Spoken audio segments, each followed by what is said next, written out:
What's up? What's up? Get paid to live. Get paid to live. Part Get paid to live. Part 2019. 776. We're getting to that point where, past the point of no return. Yeah, at this point, we're doing this forever. You guys are stuck with us, and we're never gonna leave. Welcome back. Welcome back to another episode. We are in a new location. Whoa! If you can't tell, if you're listening, this is nice. If you're listening, I would highly recommend tuning in to the YouTube, so you can see the video because the view is very nice. They can't see that view. Yeah, but they can see the room. Even the back view is nice. And yeah, it's nice. We've gone to hotels before. You guys have probably seen the one in Boston, the one in Austin, but they're not nearly as good as this. This is the first time we did a suite. Yeah, we did a suite just for you guys. No, I'm just kidding. This was 100% for us. But it makes sense to do podcasts in a suite because there's like a kitchenette. Yeah, they got these nice. So that's just a tip. Glasses. If you want to do traveling or moving podcasts, like booking out a place, way to make a business expense. Yes, it's a good business expense, and it's also just like a nice view for not only you but your viewers. And I feel like it puts you in the zone. I feel like it just enhances things and it makes you feel like, people don't talk about this enough, but like feeling like an entrepreneur is just as important as like doing the things or being the entrepreneur, because it's a lot of time. Like, no, I think 100% of the time you have to fake it until you're there. I think it's just a matter of, if there's some life you want to live, just start living it. Like, what are you waiting for? Like, you don't need $1 million in your bank account to book a hotel suite and record a podcast. Yes, 100%. Like, even if it's freaking Holiday Inn. Yeah. We just did it one night. I mean, it's like people spend this money going out drinking with their friends. True, very true. And it's like, you might as well just do it in a way that's like sort of manifesting what you want. And a tax write-off. So I'm really, this is, by the way, I don't know when this episode is going to come out, but we have just started the new year, and this is sort of like I guess we're already a year into the podcast, but I feel like this is our official, like, I guess junior year for me and sophomore year for you. Right. Okay. So in terms of entrepreneurship. Yeah, for context, we've kind of been using the language of college to describe our entrepreneurial journeys. So you actually started in April of 2022. So in April you'll be in your junior year, but you're wrapping up your sophomore year right now, which is exactly how it feels. And I do plan on like this being a 4-year process, and I feel like there's a lot of parallels with college for whatever reason. It seems to align. Maybe it's because we're thinking about it that way. We're forcing it. And but I do think it helps, because when you start entrepreneurship or like a long journey, there are no rules. So there's no structure, there's no syllabus. So you have to create that. And I think that kind of helps us with the uncertainty. It's like, okay, I feel like by junior year, I'll kind of get the hang of this. Or by senior year, I'll get the internship. Like, you kind of create at least you'll be taking your major requirements. So because I feel like the first 2 years, you're just trying to figure out what you're trying to do, what you like, what direction to go in. And then those next 2 years, you're really kind of making progress in that direction until you finally graduate and you've kind of, you're out in the world, you're doing stuff, you're making impact. So, and you are becoming a sophomore? What was it? Let's see. Or you're in the middle of it? Yeah, I'm in the middle of it. So I'll be starting my junior year in July. That's when I left my job. Right. July 2023. Yeah, I kind of had like gap years because I left my corporate job in 2020 and then I started freelancing right after that, and I kept freelancing until like full-time freelancing until April 2022. And I guess that was 23.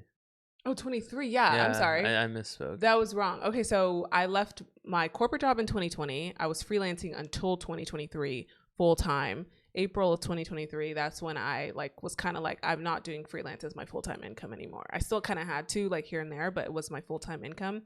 And then I pivoted to entrepreneurship April 2023. So I guess it's been, this April will be the end of mine. Mainly, so you're like entrepreneurship, your main thing right now is content creation. Yeah, which is really interesting because I sort of maybe emotionally or mentally gave up on that being like a full income, but it's starting to show that it could be a potential way for me to make money while I pursue creating products and shipping products, which we'll talk about today.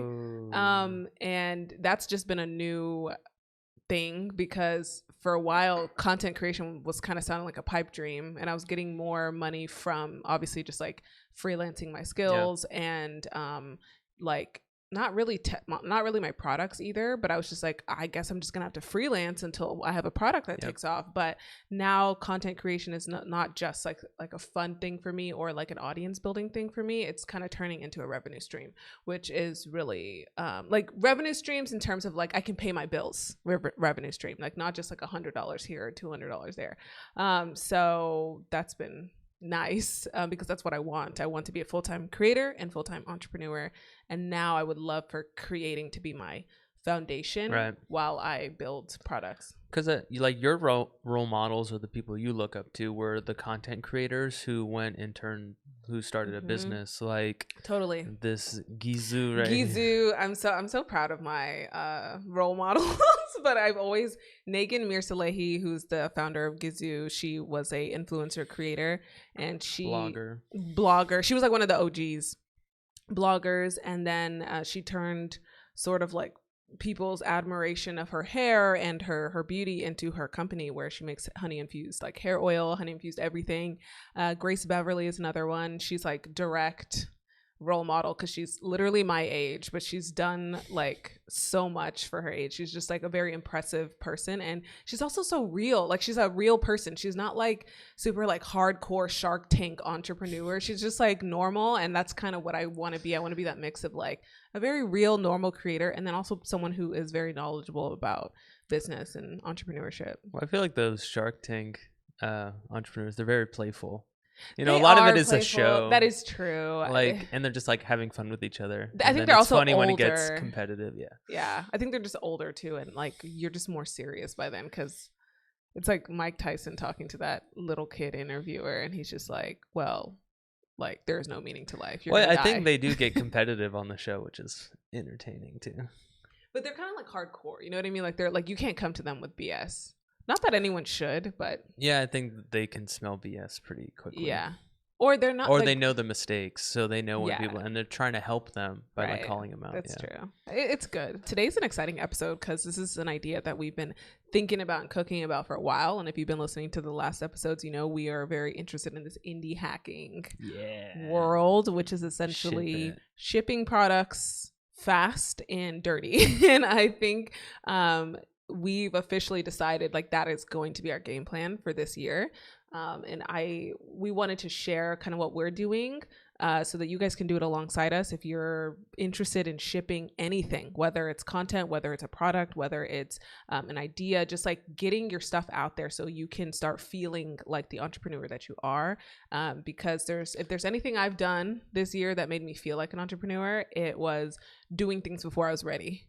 And well, it's really just making progress. You're not going to make progress like sitting on the couch thinking about it or like talking to people about it. You make progress by doing it through action. As Shaheen likes to say, you can't make progress in an armchair.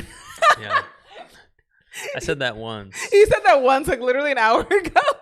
And I'm like, that's good. So yeah, today we're talking about shipping and launching and exactly how we're doing this and exactly how you can do this too, no matter where you are in the process, because we're not that far. Like there's so much we have to go. We're 3 months into it. We're not, it's not like we're like super ahead in that way either. We're literally all doing this together. So don't feel discouraged. We're going to kind of explain what shipping is, why it's important, and then how we're thinking doing about it right now. now. How we're thinking about it, how we're doing it. And this could evolve and this could change. It will definitely change. But this is where we're at right now. Exactly. And I think it's good enough, because if we're going to start with this framework and hopefully make progress, I think you can too. So what is shipping? Wow. What is shipping product? That is a very good question. I've actually never thought of like the definition of shipping. The analogy that comes to mind is literally like shipping like a package to someone's house. So if I was like making lip gloss or something like that. Shipping would be just like sending that lip gloss to one person. Yeah. So I guess it's like everything that goes into delivering a product, or I guess it could also be a service, to a customer. That entire process is shipping. And so what goes into that, it's like, not only do you need to like create the label and get a box and package it and send it to people, but you need to get that person to buy the thing in the first place. So you need to sell and market it. You need to build the product so there's actually something to sell and market. Right. So I guess like it's a simple task or a simple goal that entails a lot of different steps. Yeah, so many prerequisites before you can finally ship something. I think the mistake that a lot of us make is that we think we have to, what I guess the most unintuitive thing about the shipping process is that you assume that you have to start at zero. Like you assume that you have to start at, okay, let me think about the product. Let me marinate on it. Let me build this thing, every piece, part by part. And I think as a new entrepreneur, it's very easy to believe that that's the only way to ship a product. But I think what we're going to kind of talk about today is that shipping could look so many different ways. Yeah, and you don't have to start at zero. A lot of times, and I'm learning, a lot of entrepreneurs start with literally shipping the product. Like that's where they start. Right. And I feel like people don't explain that enough. That is just like the term of shipping, and like that's just what it is, but it can look so many different ways. Yeah. So I guess some examples is like a physical product, like something you literally ship to someone, like through a Shopify store or something like that. Like drop shipping, that's very popular. Shipping. But it could also be like software. So you could write some code, build a website, and have like a pay button, like a buy now thing. Yeah. So people are, that's shipping. It could even be like a digital product where you literally make a PDF and upload it to like, I don't know, Gumroad or Stan Store, like Etsy. That. Yeah. Or just some files, or you have like a Google Sheets template that you charge people for. Like, and now like people will charge for their custom GPTs that they build on OpenAI's platform. Like there's this can look so many different ways. It's not just physical products. It's not just software that you have to write. It can be like PDFs. It can be like really accessible stuff. Yeah. And I guess more broadly, it can even be like a podcast, which or maybe content. Or content, which maybe doesn't make money at the start. But it's the process of like creating content, delivering it to customers, delivering it to your audience. Right. And then that's like laying the seed for future revenue. Yeah. I think content, what's really cool is that content has so many parallels with business. And you can just do it so much faster. Exactly. With so much less like so many fewer resources. Yeah, no, maybe I'm like thinking about it this way because I've been creating content for so long, but I feel like if you're kind of scared to do like a physical, even digital product, I feel like making content is a really good practice example for shipping products, because you literally have to start with the idea of like, what's the video going to be about? What's this going to be about? How am I going to film it? How am I going to do that? And as a creator, you'll learn very fast that sometimes you can build this product or piece of content for months, weeks, days, however long, hours, like just, it takes so long, and you ship it. No one gives a rat's ass about it. And the same thing will happen with a product. And the same thing will happen with the product. So I feel like it's a really good parallel or like example of what it could look like to make a product, which is why I find it just like everybody should make content, because like you're practicing that like 2 times. And so this could, like, I've even seen people now, like, on the whole, like content being the product thing. I've seen people like, you can sell like Q&As. I don't know how to describe it. Yeah, but like you can sell like live events. You can sell webinars. And all these things. You can sell a newsletter. You can sell PDFs. Like some people like even it's basically just content that you add a paywall to. Exactly. And people like, they literally were like, okay, ask me a question and I'll send you a voice note. Oh, like, okay, yeah. That's like a new product, or not even new product, but like that's an option. So there's so many things you can do. It doesn't have to look one way, and any of it is good practice. Like it doesn't matter what it is, I think. Because if someone's willing to pay money for something, then that's like the seed of something bigger. There's value then, and like that's what you want. That's what you're learning, I think, as an entrepreneur, which I didn't understand, is that you're learning what's valuable to people. And I think the very successful, very wealthy, profitable entrepreneurs know where the value is and they know how to deliver the value. And I think if you can understand that, you can jump into many different sectors. And I think that's why you see like those Shark Tank entrepreneurs, like they know how to identify what's valuable, and I see what's, you know, working in the market and then deliver it in a certain way. And I think that allows you to be very versatile and flexible with whatever you're selling, because you just get the formula. If you want to read a little bit more on this, Alex Hormozy has a lot of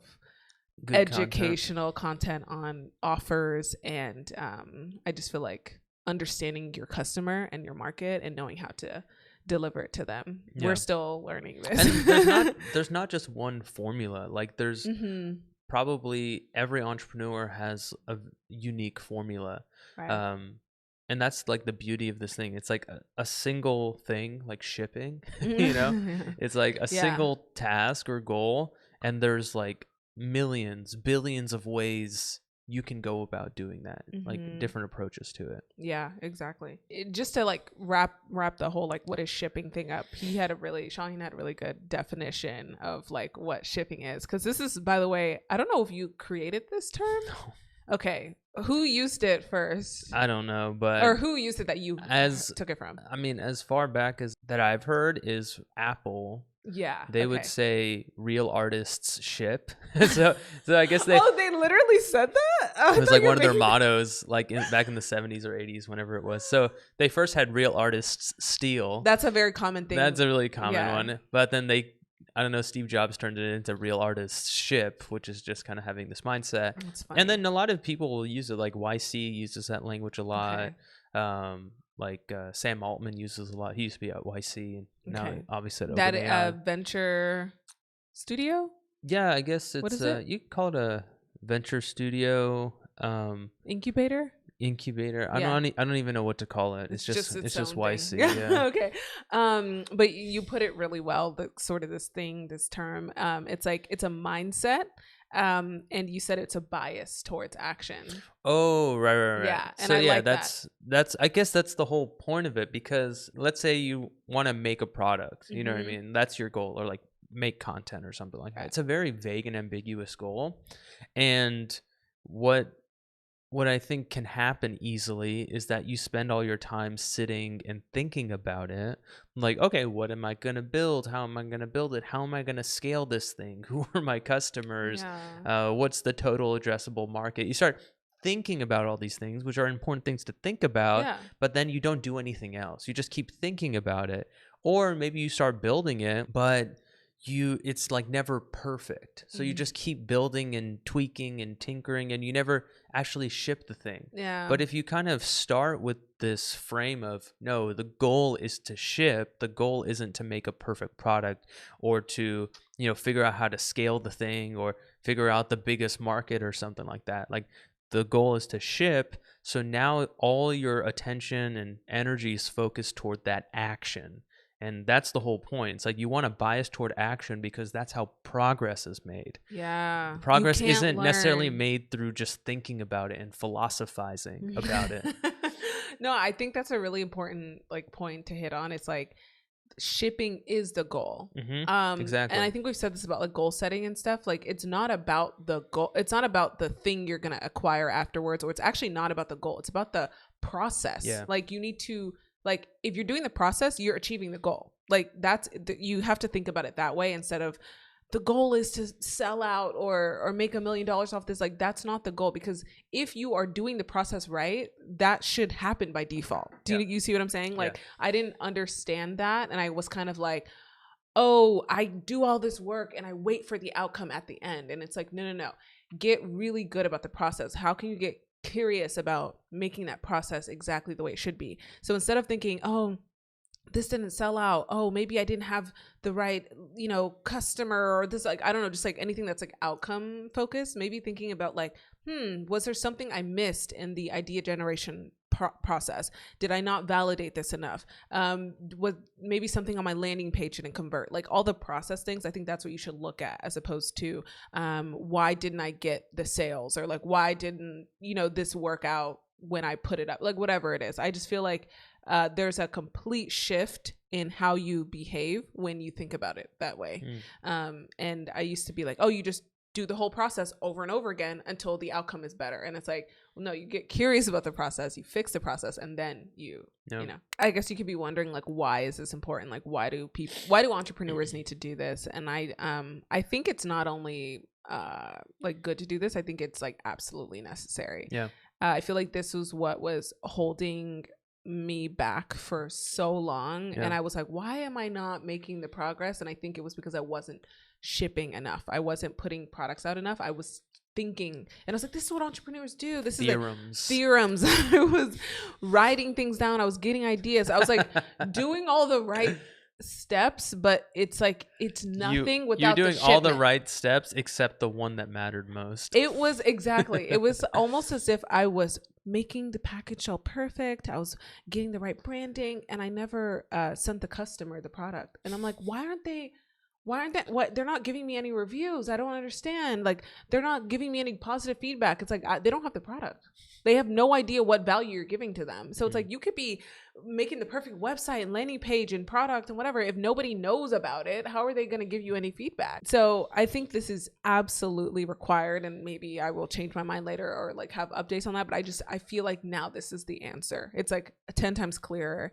And I'm so glad you discovered that indie hacking guy, because he's Peter Levels, because I feel like that was like, oh yeah, like that makes so much sense. Like, I put out content, that's how I've gotten better. So why don't I put out product? That's how I get better, and put out a lot of product. Right. Yeah, and it's exactly what I was saying before. You know, like, progress comes through action, and so like having this shipping mindset biases you toward action, which is what is going to create that progress and moving the needle in that direction, like making learning, growing, all that stuff. Yes, I know. I think this is really good. We've talked about this process of like speed versus sophistication, especially when it comes to shipping product, because I think there's like sort of like a better way to do it, I guess. I feel like when you find yourself like complicating things too much, you're like over analyzing, things feel heavy, like oh, should I do this? I'm like confused, like it's way too complicated, and that's your trigger that you need to simplify. And I think that's what I used to do when I was trying to think of what product to build. What do people want? I was thinking way too complex. I was trying to factor in everybody's opinion. How can I make the perfect sweater? How can I make sure everybody likes it? And this and that. It's like, no, that's simplify it. And then when I simplified it and I got down to like, okay, what would I need? What would this one girl need? Talking to this one customer, what does she say? And how can I give her the most baseline version of that? That is something that's like optimizing for shipping, not theorizing. Yeah, exactly. You know? So I feel like speed and sophistication are at odds with each other, because like the more sophisticated it is, the longer it's going to take to build, the more complicated it's going to get. And the more complicated your product or offer is, like the more complicated the process of bringing it to market and like shipping it becomes. So if you have to pick between these two, always go for speed, because that's going to allow you to move faster. You know what I mean? And so what naturally happens when you optimize for speed is you have to simplify, like you were saying. Like, you basically naturally get rid of sophistication, make it as simple as possible. And this is where, this is why there's the term MVP, minimum viable product. It's literally, what is the most essential product or the most essential thing, version of the thing that someone is willing to pay money for. Like, it's not 100% solution, but it's that 80% solution that provides most of the value. And then that's where you want to start. Speed is important because it does two things. So one is it kind of biases towards simplicity, which is very important, because the simpler your product, the simpler your process, the less that can go wrong. And then customers prefer simplicity. Like, they don't want to be confused. And eventually a simple product is going to scale much better than a complicated product. Exactly. But the other thing is that speed allows you to iterate more quickly, and iteration is one of the most like important superpowers that there is. So I think it was the book Principles by Ray Dalio. He was talking about why iteration beats sophistication. So it's basically like speed beats sophistication. And the example he gave was the COVID virus, which, you know, at its peak was mutating so quickly. It was iterating so quickly that it took like basically all the smartest doctors and PhDs on Earth to keep up with that really rapid rate of mutation and innovation, basically. Yeah. So the moral of the story is a dumb virus, not in like a sense of like I'm trying to lament the virus, but literally it has no brain, it has no intelligence, is able to outsmart, is able to beat and an army of PhDs, like the smartest people in the world, simply because it's iterating. It's like trying something, and then once something works, it just doubles down on that and keeps iterating on that until something else works, and it just keeps doing that over and over again. So it doesn't matter if you're up against like the smartest people in the world, like these like Google engineers or like Harvard educated MBAs and all these kinds of people. If you can move faster than them, you can beat them. Totally. I saw this girl, I don't remember her name, but I saw her on TikTok. She I feel like she was in finance, or I hope I'm getting the industry right, but she went to school with like the Silicon Valley types, you know, like very smart, very educated, ambitious people. And she wasn't the best in her field, like top of her class or anything. I'm assuming she's still very smart and ambitious to be there, but she started making content around this stuff. I can't remember the exact topic, but she started making content around it. And she said that people would literally ask her like, why you? Like, because she started to become very successful doing this. People were really understanding how she explained things, like whatever. Like she was so mediocre in school. Yeah, they were like, you weren't even like the cool most like there's nothing special about it. I'm assuming cool was to be like the one with like 7 businesses by the time you graduate. But she was like, they were like, why you? And she was just like, well, honestly, I just did it. Like I was the only one to get on TikTok and start talking about this stuff. And I thought that was just a perfect example of how this stuff works. Is like, sure, maybe she wasn't the smartest, maybe she wasn't the fastest at like, you know, learning this new trendy thing or whatever, but she actually was in a better position because she was at her level, I guess, mediocre relative to what we're talking about. I'm sure she's a very impressive person, but she could explain it to people in a way that made sense. And that's another point on this simplicity thing, is like, you don't want to be the most complicated, because most people have no idea what you're talking about when it comes to that thing. You probably know a lot more than they do in that particular area that you want to create in. So coming from a layman's perspective, she was able to get farther with people because she wasn't talking about these like super complicated techie strategies and formulas and products. She was just talking about things that made sense to people in a way that it made sense to them. And I feel like that is a perfect example of how business works. And a lot of times you look at people like, how did they get $1 million from this? Like, how did they do this? And it's like, they just moved faster. I think that's really it. And when you move, they just showed up. Or they just showed up. And when you do things and when you do it faster, you learn faster. And that is the key part. It's not about the most fanciest technology and strategy and product. It's about what you're learning that other people aren't. When you get up earlier in the day, you have opportunities that other people don't. Maybe there's a event that could take your career 10 levels up, and you just show up because you're up at that time and somebody's sleeping. I know that's like a very simple, like typical move in silence kind of, you know, example, but it's literally that. It's like early bird gets a worm. If you're there and you're doing it, you're probably going to discover things faster than people who are just moving slower. And when you're thinking and theorizing, you're not showing up. So I guess the last thing I'll say about sophistication and why it's so detrimental to entrepreneurship is, this is a meditation I had like when I was working at Toyota, which is that the PhDs don't run the company. PhDs are not CEOs. Oh yeah. And there's a reason for that. Like, I feel like a lot of times when you're too smart, you're basically like too smart for your own good. Because you'll overcomplicate things, you'll make things way too sophisticated, and then once you like take it out of the lab into like bring it outside into the sunlight, it just like crumbles. You know what I mean? There's like beautiful, sophisticated, you know, intellectually satisfying product that you put together just kind of implodes. And it's because like when you overcomplicate things, you there's just so much more that can go wrong. But if you're dumb, basically, you don't even have the capacity You're not even thinking that far. Imagine like those sophisticated things. So the thing you build is inherently simple because you just don't know you don't know about the more technically complicated things. There is no other option or version. Exactly.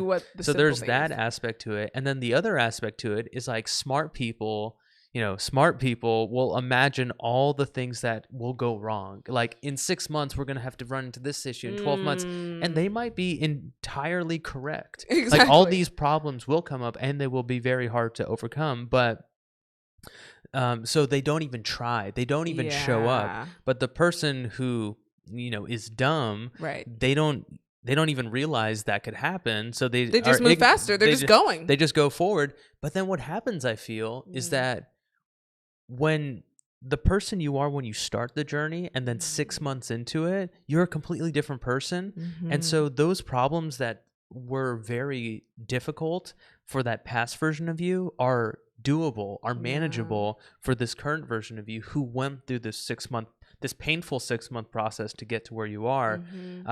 But then you just overcome that challenge and become better and smarter, and then you can take on the next one. So I guess all that to say, keep it super simple and move as fast as possible, right? And show up. And I guess those are the key ingredients. And I think just like to hit on a little bit of that, what you were talking about, the anxiety of like the smart person. I feel like a lot of times that could be a huge deterrent from shipping as well. It's like the anxiety around all of the things that can go wrong, all the things you need to have that you don't have. It's there's this there was like a study done on like anticipation and anxiety and like pain levels, and I just find it, I think about this all the time, especially when I'm like, oh my god, this is gonna happen, or like I'm thinking about all the things that go wrong, because basically they like measured 2 people who were gonna receive this very painful, I think it was like a pinch or whatever, they were going to receive something painful in like a certain time period. There was like, they did it with like a monk or somebody who's really good at like, I guess, managing their anxiety, someone who, or they didn't know what was about to come. I think that was it. Like they didn't know that they were about to receive this pain. And then somebody who did know, and that person who did know, they were anticipating, they were feeling anxiety, and they were measuring their pain. Right. And the person who was receiving the person who got a heads up the person who got a heads up essentially received had much more pain, had a lot more pain overall through the process, and the person who didn't know was just ignorant of it, just had no idea. That's a good they had analogy. A little bit of pain, and when it happened, and after that they didn't. So overall this person they had the same exact situation, and this person felt significantly less pain than the person who was just anticipating the pain the whole time. And it's like, I think that's really good when it comes to business. And I feel like you'll hear a lot of like, especially young entrepreneurs be like, I had no idea this was going to come, and like this took me by storm, because you can't think about these things. You can't like think about every situation before it happens. You have to just go through it. And I think when you go through it, it's actually a lot more valuable for the pain, because one, you're experiencing less pain overall than you think you're going to experience, and then you're more equipped, like you were saying, in that point to go through the pain. You're matching the level of pain with the skill, whereas anticipating it, you don't have the skill or the actual experience, so you're just imagining things, and it's going to seem so much worse than it actually is when you when it's right in front of you. So I guess think less, do more. Think less, do more. And just a quick note, like I think when we're talking about speed, there's a difference between like speed and like rushing. And I just want to note that very lightly. I doubt anyone listening will be in that spot. It's a very unique spot to be in. Like most people want to take their time, like they're trying to go slower than they should. But you don't, when we're saying speed, we're not saying rush through the process and skip important details. And I think what that comes down to is like, you don't want to make it too simple, or I guess what it is like, you have the idea and then you just rush through the process, as opposed to at the outset simplifying the process so you have ample time to like get through it. So instead of like, oh, I need to rush through these 10 steps, be like, okay, no, how can I make this 10-step process a 3-step process? So you're still moving fast, but you're not rushing through. This. Still take all the critical parts, which exactly. I think we're going to talk about next. Is sort of like the idea, validating the idea, making sure you build the product and make sure you sell the product. I think this can look so many different ways. It can. And it may not always be obvious what is like rushing, moving fast versus rushing. Right. But I think one thing is like just being too hasty to implement the first thing that comes to mind. So that too. Like this is like an example I see a lot in the AI space. Like someone has a half-baked idea and they immediately jump to like, oh, let me pay someone $100,000 to build it for me. Ooh. You know what I mean? So you're kind of like, and then you kind of like on top of them to rush through the process. So at the end of it, you're out $100,000. You have a shitty like product. Right. No one's tried it. No one's using exactly. it. So it's like, instead of doing that, just like take a step back and be like, okay, what is something I can build very quickly that like on my own that kind of is like 80% or like 70% of this vision that I have. Like just a more simplified version of it. Like it still has the meat and potatoes. Like So you're moving fast through simplifying the process, as opposed to just trying to kind of rush through for some this more sophisticated process. Exactly. I think we all know when there's like a anxiety around I think we all know when we're kind of like rushing. You kind of feel like you don't want to go back and check your work. That's the feeling I get. It's kind of like when you're doing a math problem and your teacher's like, check your work and make sure you do the process to check your work, and you're like, I don't want to. I think that's usually when you're rushing. I'll give you like a concrete example of when of how it could look like simplifying versus like rushing. When I had a product that I've talked about on here, like the whole like quitting your job, whatever, I didn't know exactly what it was going to be, but it was just a tool, a product to help people quit their job. At first I made it overcomplicated by making it like a coaching experience that would take 3 months at the minimum for one person to do. And although that could have worked, it was just something that was way too complicated, because when I talked to the customer, they're like, I don't need all that. I need a checklist. And I was like, oh, okay. So that's another thing. Talking to customers is good, but also that was simplifying the process. It was still all the same things, all of the things I was coaching them on, but just in a checklist format. So it had all of the meat and potatoes of the product. The value was still there. They still learned exactly how to write their resignation letter. They're still learning how to look for jobs. They're still learning how to do all of the steps. It's just in a more simple package, right? Whereas I think when you're rushing, like for instance, I don't know if I've ever like rushed a product, like put it out, because I actually am on the end where I could probably take too long initially. I'm learning to be faster, but I could see someone, if they're rushing a product, actually, I would say my online community. I could see I rushed that. Yeah. Okay, actually, I do have a good example. Because a video went viral around quitting, I was like, oh my God, people want to, people need something, a product or service around this. I did the right thing, I think, in validating it by asking people and seeing what they want. And I was getting their ideas, but I got an idea from an idea. So when I was validating that quitting your job product, someone gave me an idea around an online community.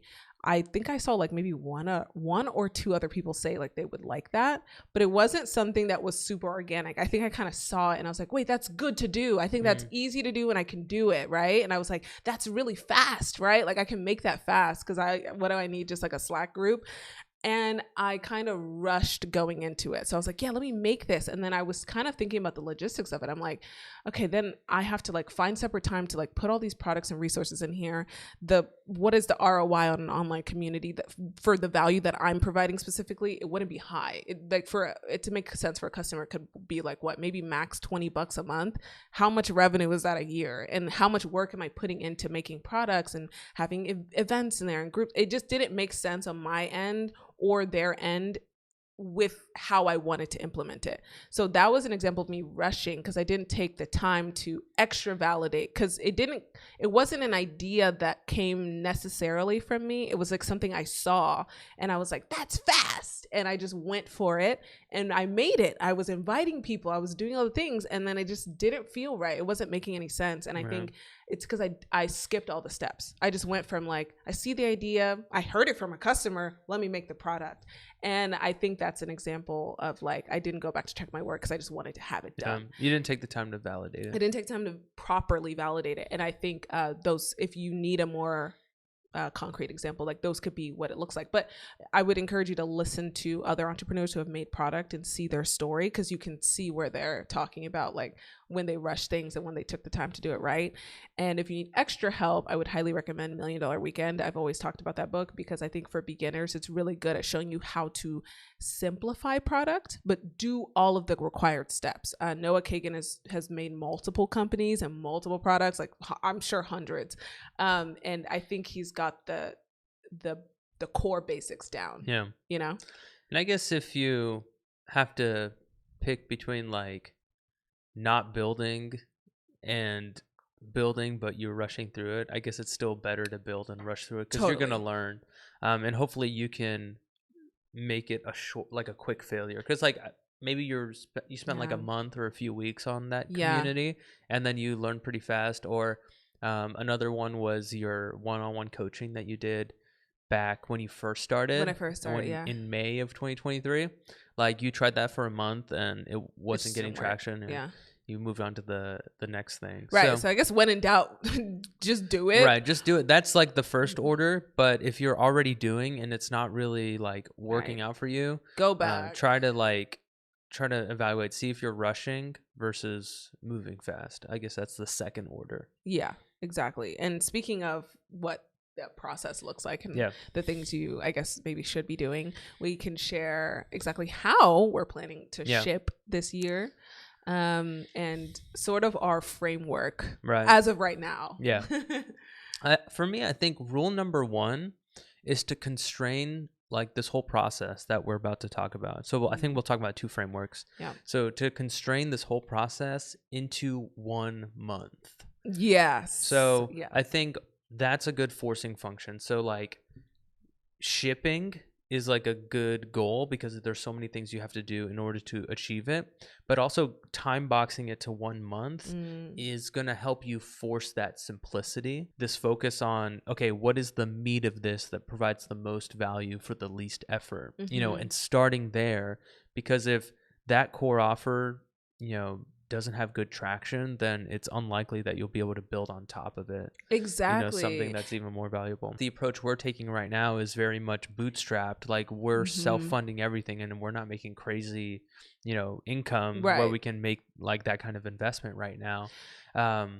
So it's just, sure, there will be there's always opportunities. There's countless opportunities. Yeah. So it's not a matter of like, oh, how can I have a framework that expands the number of opportunities I have? It's actually quite the opposite. You want to create a framework that provides you constraints so you don't go after a certain class of opportunities, because that's going to allow you to be more creative and productive. Yeah. So I think, you know, that's kind of like the meta, that's like a principle that you know, our approach is built on top of. It's like, you know, we have these with our current circumstances in mind, where we basically want to start from zero with very little investment and overhead cost. Basically, it only costs our time and energy, which is going to, you know, take off the table a bunch of business options and business opportunities. But that's not a bad thing. It's going to leave on the table a bunch of opportunities, actually more opportunities than we could, you know, reasonably like pursue in a lifetime. Right. But yeah, so anyway, so I guess the very first thing is whatever you're shipping, give yourself only 1 month to do it. And this is like what we are doing, and you could do a week if that feels reasonable for your skill level and what you're doing and what you're putting out. Because if it's like a piece of content, then you could, a week, even a few days, like whatever, you can kind of like, you know, decide what's the most practical for you for whatever you're shipping. Also, I know you said there's no rules, but there's a rule that you talk about often too. It's like there are no rules kind of thing. And I think that's ironic, but I think that's also good to keep in mind. Like, yes, I feel like this is how we're going about it, and this is how we think it'd be best. But essentially with business, there are no rules. And with content, there are no rules. There's so many things where like, it can work for this person and it didn't work for you. And like, that's why it's your own formula. Right. So just keep that in mind too, that like, these are kind of the guidelines, kind of how like we think about entrepreneurship in terms of college. It's just a way for us to continue to keep going. But essentially you could try something that didn't work for us and it works for you. And it's like, everything's on the table though. And I think that's what makes it fun, is like, you can use anything to sell. Maybe you don't do your best marketing online, you do it in person, do it that way. Like, don't constrain yourself to what you've only seen other people do. Because there's so many options, you know? And you know, that's where strategy comes in. So like, there's so many options, which is exciting. But you'll also like, it can be overwhelming if you're not careful. So it's helpful to have some frameworks or some way of thinking about it, or some like general approach, because otherwise it's just overwhelming. Which is why we've kind of created these frameworks that we're going to tell you today, because it helps the process not be so and again, this fast. is just how we're thinking about it right now, and it's, you know, it's going to change. Bound to change. So anyway, so the first one is thinking about product development in like 3 key phases. The first phase is idea generation and validation.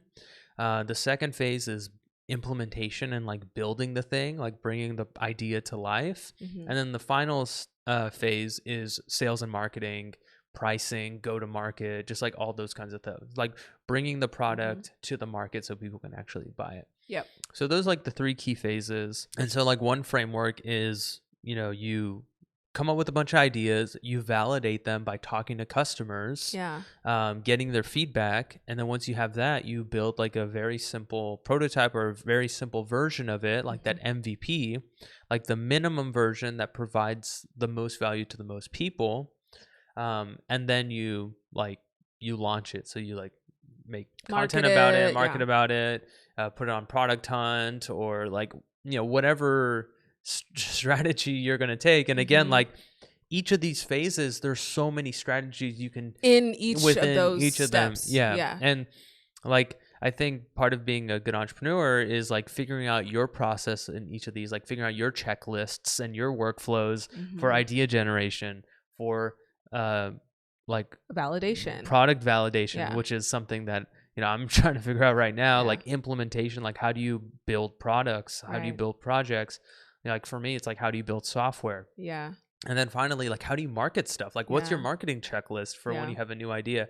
So like, this is like the high level framework, but within it is like so many different things. And opportunities. I feel like personally for me, I like this idea of like idea generation, and I almost feel like validation goes within that, because like you can have a million ideas, but you narrow it down through the filter it through the validation, and then the building, which I feel like is honestly, we'll talk about this next, like I kind of like, it's honestly the least important. I didn't want to say that because I don't know, right? We're still going through it, but after putting out a few products now, that's not an issue for me. Like building is not an issue. I love to build. I love to work on things. And I think that's, again, knowing who you are is also very important, and knowing which one you gravitate to first, and kind of hesitating, be like, okay, why am I doing that first?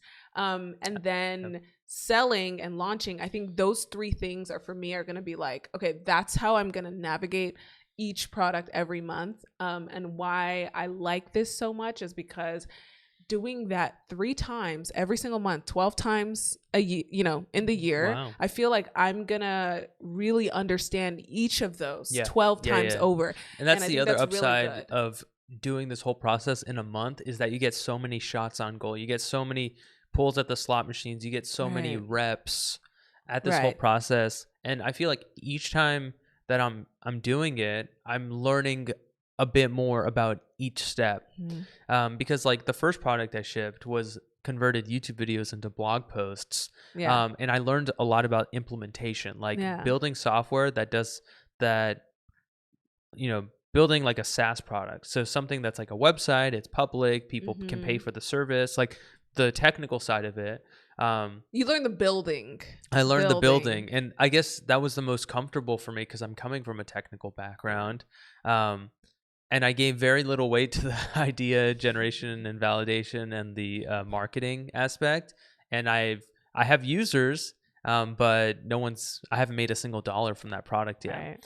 Right. So now it's like, okay, so I need to figure out the idea generation and validation piece. Yeah. And honestly, I feel like that might even be the most important part of these 3 phases. Maybe my opinion will change over time, but right now it's because like it doesn't matter how you build something. If no one cares about it, then it doesn't matter. And also, you can make your life much easier on the marketing side if you're just marketing something people want. Yeah, exactly. And you understand the pain points, so you can use that in the copy. Yeah. So I feel like that first phase is the most important, and you should probably spend most of your time doing that. And I feel like that's in the rushing situation, that's what people skip. It's usually the opposite. Yeah. It's like the first thing that comes to mind, they're like, boom, I'm gonna do that. Let's start building it. And then let's start marketing it. And I feel like that's exactly what happened with Y2B, which is the product I did. It was just like a hunch. Like I spent like a few hours with this idea because it was like an idea I had, and then I saw like some gigs on Upwork that were asking for that as a service. So it was very minimal like idea generation and validation, and I spent the vast majority of the time building the thing, and then very small amount of time like I made a video and a blog about it, and then I put it on Product Hunt. So like very minimal on the marketing launching side, and the launching side. Yeah, I feel like I made the same mistake with when I started Son too. I mean, first of all, I launched like 3 different products, and so not a good idea. Didn't talk to any customers. I hardly talked to anyone. I was like, this is perfect. I can be in my hibernation. I can just make my products. Again, that's what I like to do, and I think that's what I am going to sort of like push back on in the future. I'm going to do that as the very last step because I know I can do that quite well. Because anyone who did come across the products, they were pleased with the intention that went behind it. But it was just like, do I need it? Probably not. Did I know about it? I don't know. It's like I wasn't doing the idea validation generation and the launching and selling in an appropriate way. Also, I come from a marketing background, so launching and marketing the product and selling it, that was something I was excited to do as well as building it. And I feel like I did have sort of like a marketing plan and a strategy. I think I did that pretty well for a beginner. Not well, but like not that bad for someone who just did it for the first time. But it was very hard to sell because I wasn't making something that people wanted. Yeah. I was making something that like maybe I wanted to have or see, but it wasn't something, not even for myself. Like I just like the idea of having it there. Like I made this, like It wasn't even like, oh, it was a problem for me and I solved it. It was just like, I like this in my portfolio.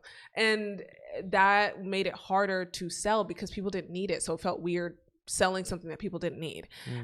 There are aspects of the product I think people need, and that's why I made it, but it just wasn't that wasn't at the forefront of the product. Like I made an ebook that was sort of like telling my story, but the story I think is important, but again, like people don't care about your stuff. They care how it affects them. Exactly. So maybe I would have made the ebook a lot more focused on the person. Right. Maybe they don't want to read it in an ebook. Maybe they would just prefer a YouTube video. And it's like, or like a newsletter sequence. And it's like, that's why you have to start with the customer, because I'm sure your intentions are pure. It's not like you just want to sell people shit. There's a reason you want to make the product, but you need to understand how the customer wants it packaged, because otherwise they're not going to buy it in the form that you have it. And you're always biased because like it's your baby, it's your idea, so you give it a lot of grace and you're like, like patience, like people are very patient with their own kids, but they're not so patient with other people's kids. So think about it that way. You have to like have that like awareness, like self-awareness, like, okay, I'm very biased because I'm building this thing, it's my baby, but how can I tap into other people's perspectives to basically like invalidate this idea? Yes, you want to I just want to hit on the idea generation and validation, since we're talking about how important it is. If you want, I guess, more like an experience or seasoned take on this, $1 Million Weekend, that book is really good for that. But I will say, I didn't understand how to validate. I thought I was validating in the past. I mean, I still don't understand. I mean, I still don't fully understand it, but I have a better idea now, and I know what not to do as validation. And so in the beginning, I thought idea validation was, I see this opportunity. It sounds really good. And I think I can do it. I thought that was validating. Like, oh, I have the skills and resources to do it. And I probably know a one person who thought this was good. So let me build it. That is not idea. You might, like, I could see someone getting lucky in which they do that and it still works. But that is not how to like properly validate a product, in my opinion. Oh, we've got explosions. We're excited about that. How did that happen? I don't know what I did, but anyways, the computer's like, that's a great idea. But so to me, that is not how to validate a product. What I think is like more of a refined process that I'm doing now is talking to customers. Yep. And no matter how much you try to avoid this, like I did, because I'm an introvert, you can't. Like, yeah, you have to do it. They are who you're making it for. And that's why I think content is a really good parallel, because no matter if you like talking to people or getting their opinion or getting critiqued, as a creator or entrepreneur, you'll be forced to talk to your customers, because you're not going to grow if they don't like what you're putting out. Again, you might get lucky and just have a really good intuition with who your customer is, or you might be exactly who you're making it for. But a lot of times you're probably a little bit ahead of that person, so you're a little bit farther away. Like, for instance, the quitting your job stuff, that was me. I know exactly what that feels like, but it's been years since that happened, so I don't remember exactly how I like to receive things, what I was looking for. And it's just, it never hurts to validate with people who are going through that thing right now. And so I'd always heard this advice, but until I started literally having chats with people, I would set up coffee chats. I'd be like, hey, I'll buy you a coffee for your time. I would send them literally the product as I'm building it. And I think that's something I also try to avoid. That's a perfect way to validate. So I think it's a perfect way to validate. Instead of just building in silence, I was building in silence. That's what I was doing. I would build in silence and I'd be like, oh yeah, I know how I like things. I want to make it it's not done yet. So I don't want people to critique it yet, because it's not done. They're not going to get the vision. Instead of doing that, one thing I've forced myself to start doing is make like a landing page, or make like a few images of the product, like basically mock-ups of the product. And even if it's not done, I just put like on the landing page what the meat and potatoes of the product. This is what you're going to get. This is why it's important. This is how much it's going to be. And literally send it to people and be like, what do you think? Would you buy this? Or actually, could you buy this? Like, or not could you buy this? Or like literally like, do you want this? Would you buy it? And send me the money. And that's something that Noah Kagan says, like, don't build the product. Don't put any ads. He's like, barely make a landing page at that. Like basically make the worst and ugliest version, and like not on purpose, but like make something that just gets the idea across. Because if, for instance, if this lip gloss, if it was just a picture of the lip gloss and it had the price, I'd know if I want to buy it or not. Yeah. If it said like, it's honey infused, it's lightweight, and it's this much, I would know if I want this product. Of course, they have a nice landing page and they have nice content around it. But if I don't want to buy it when it's like in its ugly format, I'm probably not going to want to buy it like when it has all these like crazy effects and stuff. If I don't like lightweight lip gloss, if I don't like the price, so it's like, get the foundation set of what the product is. Get the customer to comment on those. Yeah, in their the product. Core offer isn't compelling. Exactly. So you want the offer to be good. So actually, idea of validation is like understanding the offer and what people like about the offer. Maybe they want it to be delivered. Maybe they want it to be sent straight to their house, or they want to pick it up, or they prefer it when it's this color or that color. That's the kind of stuff you get to know in this part of the process. And that's why it's super important, so that when you're building it, they've literally given you the cheat sheet of what to build, and now you just have to put it together. So that's the second framework that we're going to talk about, which is, first we talked about idea generation, validation, building, and selling. Right. This is a slightly different version where you do the idea generation and then you jump to selling, where that's kind of like the validation process. So if you're able to sell that product, or I guess the best way is if people are willing to give you money before you've even built it. That's the best validation. Another version of it could just be like people signing up for a wait list. Like that's a softer version of validation. But basically trying to sell the product first before you build it. And then once you've done that, then you have this fuel and motivation to actually build the thing. And this is exactly what I did with my course, the AI Builders Bootcamp. Yeah. So I made the landing page first. Before I had made the course, I just like had a syllabus, like, okay, lecture 1 is this, lecture 2 is this, and whatever, and just had like the general, principles that I'm going to be using to make the content. And then I just had like a wait list, like people could sign up, and then 200 people had signed up for the wait list, and then from there I was like a lot of motivations, like, oh, okay, so people actually want this. Right. And then I sold, I think 43 people signed up for the course, and then there was a ton of motivation to like make this great. And you hadn't made it like a single lesson before this, and so I guess a lot of it was like repurposing like existing content and just making some new content, so it wasn't completely from scratch. Right. But it was taking this approach of selling first, not making the course content, because to make a course is a lot of work. You know what I mean? It's so much work, and I don't recommend you build it before, unless you just know. Right. Like you sell as part of the validation process, and then you build the thing. And I guess the key upside of that is it allows you to iterate much faster. So instead of like a 1 month iteration cycle, like you could do weekly iteration cycles, maybe even shorter. Like it takes you maybe a few hours to make a landing page. So you have like a dozen ideas, you make all the landing pages in a week, and you just put them out there and see what happens. Yeah, no, I think I feel like this is what I'll do for most of literally probably all of them, is for the digital products, is making sort of like a mock-up of it, making a landing page for it. It's either going to be waitlisted if it's something that's a little bit more dense of a product, or I'm just going to like have it in its barest form and just have it ready to be purchased. And if people want that, it's like, okay, now I can upgrade it because people actually want it in its like weakest form. And like I can, and like they're willing to pay money in the form that it is. So they're getting value from that, and they give me good positive reviews. It's like, now I can make this even better. And then if you don't end up building the thing because not enough people pay for it, then you can just give them a refund. Exactly. And it's like, if it sucks and people hate it, give them a refund. And if it's like not that much buzz, maybe it's like you can either go back and be like, okay, what did I do wrong, and let me fix this. Or if it's really not worth the time and effort and it's just something people don't want, you can move on to the next thing. I think that's the beautiful part of this, is like there's no failing in this situation. You're just learning. You're just getting information.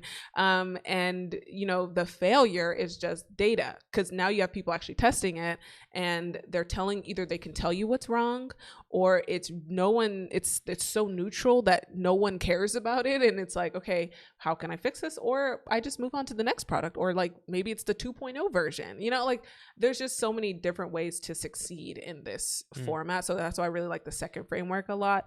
And also it really enhances, it's like you're getting a 2-for-1. You're getting like the idea validation, and you're learning how to sell really well.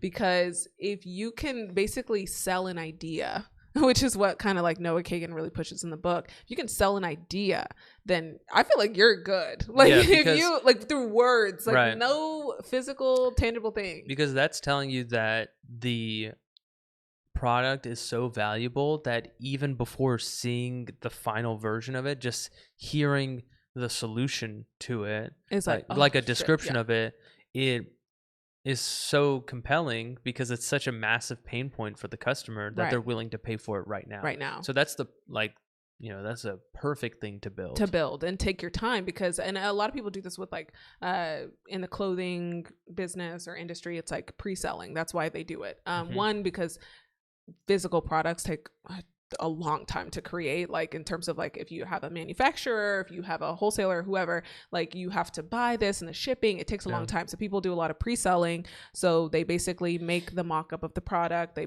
make the landing page, they make it nice for you to entice you to buy it. And if they get I don't know, like 100 sales, it's like, okay, cool, this is worth maybe I can break even with this, maybe I can profit from this, so it's worth me investing the money into manufacturing this product or just like buying and producing this product. So you could do that with digital products too. Like you can have a wait list, you can have people buy it ahead of time, and then you go ahead and make the product for like a few weeks, which the lead time on that is a lot lower. So you can make the product and deliver it to them however you want to do it. I feel like my rule of thumb is going to be, if it's something that's going to take, even if it's a digital product and it takes me a long time to make, like it's a PDF, but it's a like really hardy PDF, more like an ebook type of thing, I'd probably have like a wait list, because I don't want to deliver it in a like a super shitty format, because I just feel like it wouldn't be worth the money that they're paying.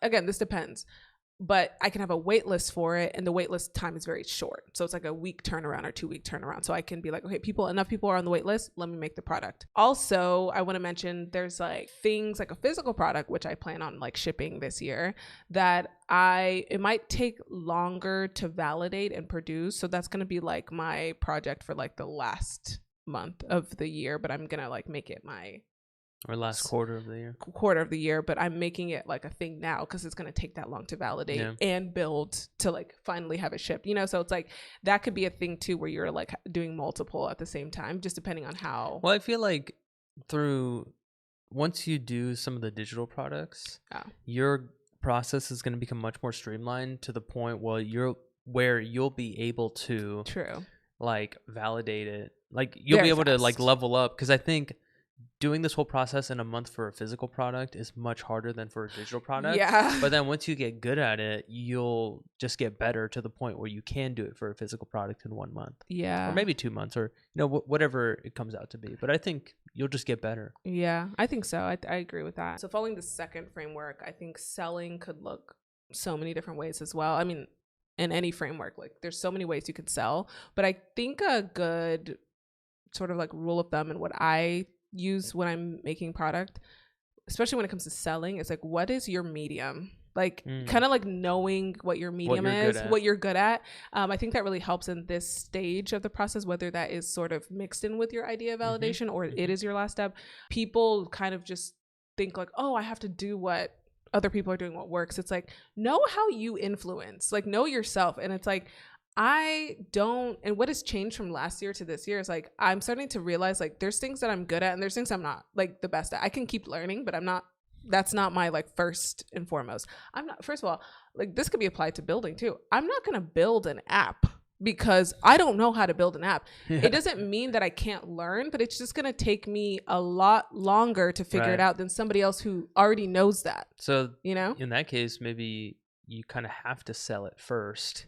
True. And then you can start building. And I would highly suggest in that situation, if that's not your forte and you can't build it fast, make sure people are willing to pay and pay a lot, especially since you can't, develop it yourself. You're probably gonna have to get a developer. You're probably gonna have to get somebody else to help you with stuff, pay them. So I think that's a huge piece. It's like, know your business, know yourself. If you have an idea that needs to be heavily funded, like you can sell the solution sounds great, but you have no idea how to build that in a fast manner. Maybe simplify the idea or the solution that you're selling, so you can actually build it in a fast enough time, or just know that it's going to be a huge investment, so that's probably going to come out of the customer's pocket, so like I think that's important. But sort of like back to the selling, know your medium. For me, this has looked like content, and I kind of I don't know why I just sort of like, I didn't avoid it, but I just didn't think about it as the forefront of how I would sell. And now I'm like, okay, what has worked in the past for me? There's my son TikTok, my son Khizan, that's my brand. The TikTok gets a lot of reach. And whenever I put videos on there, even if they get like 1,000 views, I see conversions in terms of the newsletter. People will sign up for the newsletter. And if I can get people to sign up for the newsletter, I can sell in my newsletter. Yeah. And I feel like I haven't done enough practice to know if I convert well via newsletter. But one thing I've learned about TikTok just from the past, like you can't really get them. I mean, I don't know. It just depends on the person. But in my personal experience, getting them to buy like high ticket items on TikTok is sort of harder, or it's hard. Like I've even heard other entrepreneurs say this too. Like TikTok is a certain audience. They're not there to buy like an $1,000 course. Like they're ready. They're dopamine seekers. Like they're not like cute little trinkets. I've had success having people buy a pair of earrings or like, you know, a cute plate. Like that's the kind of person, like I'm a consumer on there too. I want to buy something fast and quick. I don't want things that are going to take a long time. And so just knowing your audience. So if I want to get them to buy something big, like an investment, like something that they're gonna have to do over and over again, I'd probably sell it on my newsletter, because people who are down to read something every week and down to like learn every week, like that's the kind of person that would buy something like a course or sort of like an ebook. They want to like kind of dig more and get deeper. And so that's kind of my strategy, is like use a TikTok account that has a really good reach and sell them there. And then also using YouTube. YouTube is another place people want to learn. They want something deeper. The products I'm going to create are very self-development focused. They're very like, discipline and like business. So I feel like people on YouTube and through my newsletter would favor those products. And those are things I know well and I've done in the past and they've worked in the past. So I'm going to do that as my selling medium and go hard at that, instead of before I was trying to do everything. I was like events and TikTok and YouTube, like everything was the selling platform and the launch strategy. And I feel like that kind of clouded, made it more complicated. And it was harder to make any of them effective because I was trying to do all of them at once.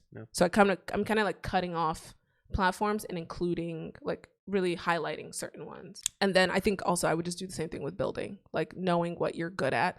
Like digital products are easy for me because I've created a lot in the past. And you like Canva. I like Canva. I like designing things. If you've done Etsy and that's your thing, like build your product, put it on Etsy.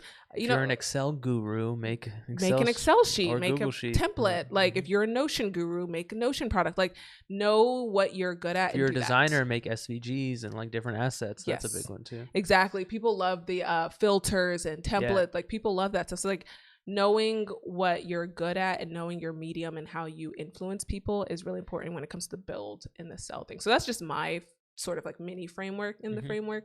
But I'm sure there's other ways. I'm excited. Do you have any build and sell sort of like ideas? I guess maybe a few different things. So like one is through like content creation.